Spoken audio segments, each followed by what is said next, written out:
नमस्कार दोस्तों। देश के सबसे बड़े सेक्स स्कैंडल मामले में 32 साल बाद पोक्सो कोर्ट ने फैसला सुनाया है। पोक्सो कोर्ट ने अजमेर फोटो ब्लैकमेल कांड में 6 आरोपियों को उम्र कैद की सज़ा सुनाई है। अब भी एक आरोपी फरार है। सभी अभियुक्तों पर 5-5 लाख रुपए का जुर्माना लगाया है। वहीं पीड़िताओं में रकम बांटने के आदेश दिए हैं। फरार आरोपी अलमास महाराज के खिलाफ भी रेड कॉर्नर नोटिस जारी किया हुआ है। मामला अजमेर का है, जहां बहुचर्चित अश्लील फोटो ब्लैकमेल कांड का आखिर एक और फैसला आया है। 32 साल पुराने इस मामले में इंसाफ अब भी अधूरा है।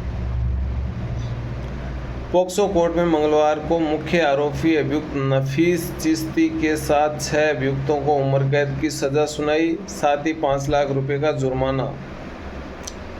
इस प्रकरण में पहले भी एक फैसला आया है। 18 आरोपी थे, जिसमें से 8 आरोपियों को 1998 में उम्र कैद की सज़ा सुनाई गई थी। एक आरोपी ने 2 साल बाद ही आत्महत्या कर ली थी। मामला 1992 का था। 1994 में उसे जमानत मिलते ही उसने जेल से बाहर आते ही आत्महत्या कर ली थी। 8 आरोपियों को उम्र कैद की सज़ा सुनाई थी, जिसमें से 4 को हाई कोर्ट ने बरी कर दिया और 4 की सज़ा सुप्रीम कोर्ट ने 10 साल कर दी। तो इस प्रकार वो जो 9 आरोपी थे वो सभी, उसमें एक ने सुसाइड कर लिया और 8 की जो सज़ा है वो पूरी हो चुकी है। अब 6 अभियुक्त जो बच गए थे उनको, जैसे नफीस चिश्ती को 2003 में दिल्ली से गिरफ्तार किया था पुलिस ने। इकबाल अजमेरी बाठी को 2005 में गिरफ्तार किया था। सलीम चिश्ती 2012 में गिरफ्तार हुआ। सोहेल गनी ने 2018 में आत्मसमर्पण किया और जमीर हुसैन जो 2012 में अमेरिका चला गया था, उसे पकड़ा गया। नसीम उर्फ दर्जन 2003 में गिरफ्तार हुआ। तो इन सभी को जो पोक्सो कोर्ट है उसने, ये सभी अभी तक जमानत पर थे, इन्हें उम्र कैद की सज़ा सुनाई है। और इसके अलावा एक आरोपी अलमास महाराज आज भी फरार है। तो इस प्रकार 6 आरोपियों को उम्र कैद की सज़ा अदालत ने सुनाई है। अदालत ने अपने फैसले में कहा कि आरोपियों ने पीड़िताओं को अपने प्रेम जाल में फंसाकर उनके साथ बलात्कार किया और आपत्तिजनक स्थिति में फ़ोटो खींचकर उन्हें ब्लैकमेल करते हुए अपने परिचित सहेलियों को उनसे मुलाकात कराने का दबाव बनाकर उनके माध्यम से अन्य लड़कियों को फांस कर उनके साथ बलात्कार कर आपत्तिजनक फ़ोटो खींचने जैसा जघन्य अपराध कारित किया। इसलिए इनके सज़ा में सहानुभूति नहीं बरती जा सकती। अब बात करते हैं कि पूरा मामला क्या था। मामला था, वक्त था साल 1992, अप्रैल मई का महीना था, जब अजमेर के एक थाने में इस मामले को लेकर एफआईआर दर्ज की गई, जिसमें बताया गया कि जो यूथ कांग्रेस के अध्यक्ष, वाइस प्रेसिडेंट, सेक्रेटरी सहित कुछ जो मुख्य आरोपी थे, उन्होंने एक रईस परिवार के एक लड़के को अपने से दोस्ती कर उसके साथ कुकर्म किया और उसके बाद उसकी फ़ोटो खींच ली।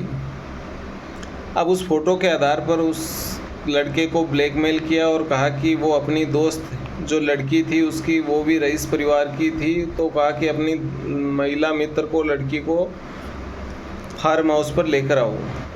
तो क्योंकि उस लड़के की फ़ोटो खींच रखे थे तो वो भी ब्लैकमेल हो गया और वो उस लड़की को आरोपियों के पास ले आया। आरोपी ने उस लड़की के साथ दुष्कर्म किया और उसके भी फ़ोटो खींच लिए और इस तरीके से सिलसिला शुरू हुआ।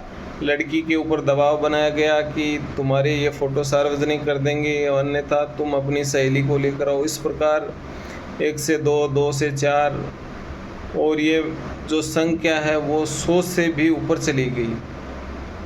अजमेर का जो ये कॉलेज है, ये उस जो देश की आज़ादी से पहले भी इस कॉलेज का बहुत बड़ा नाम था। ये देश ही नहीं, विदेशों में भी फेमस था और इसमें सभी रसूखदार रईस परिवारों के लड़के लड़कियां पढ़ते थे।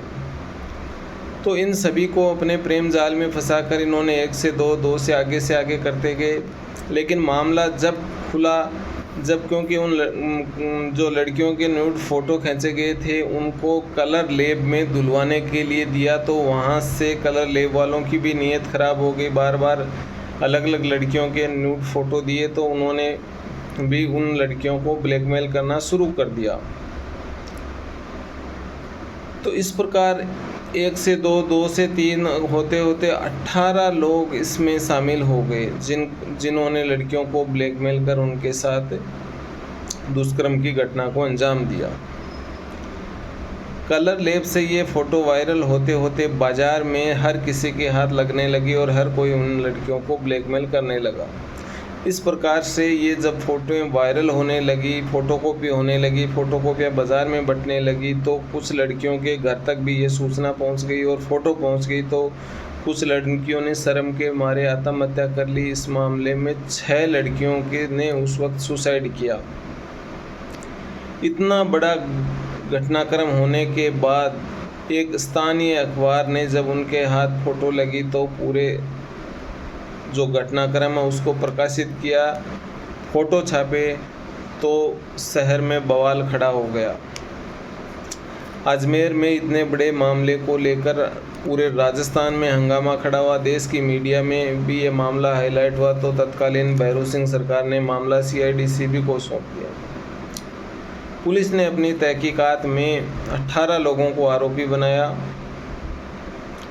जिन्होंने फ़ोटो करवा के, फ़ोटोकॉपी करवा के, कईयों ने उसके माध्यम से जो उन लड़कियों को फंसाया और अलग अलग स्थानों पर बुलाकर, अलग अलग फार्म हाउस पर बुलाकर उनके साथ दुष्कर्म जैसी घटना को अंजाम दिया। इस मामले में पुलिस ने पहले 9 आरोपियों को गिरफ्तार किया, जिसमें 8 को उम्र कैद की सज़ा सुनाई और एक आरोपी ने बाहर आते ही 2 साल बाद आत्महत्या कर ली। शेष मुलजिम जो है धीरे धीरे बाद में पकड़े गए, जिन्हें अभी पॉक्सो कोर्ट के माध्यम से सज़ा सुनाई गई। तो इस प्रकार जो देश का सबसे बड़ा सेक्स स्कैंडल था उस समय से लेकर आज तक का कहा जा सकता है कि 100 से अधिक लड़कियां इस ब्लैकमेलिंग का शिकार हुई। उसके बाद उनके जो फ़ोटो थे जो कलर लैब में से धोने के बाद आउट हुए, वो सभी वायरल हुए और जिसके कारण कुछ लड़कियों ने आत्महत्या की। बाद में 30 से अधिक लड़कियों ने आरोपियों के खिलाफ गवाही देने के लिए तैयार हुई। मुकदमा दर्ज करवाया गया, जिसके कारण अब इन आरोपियों को उम्र कैद की सज़ा मिली है।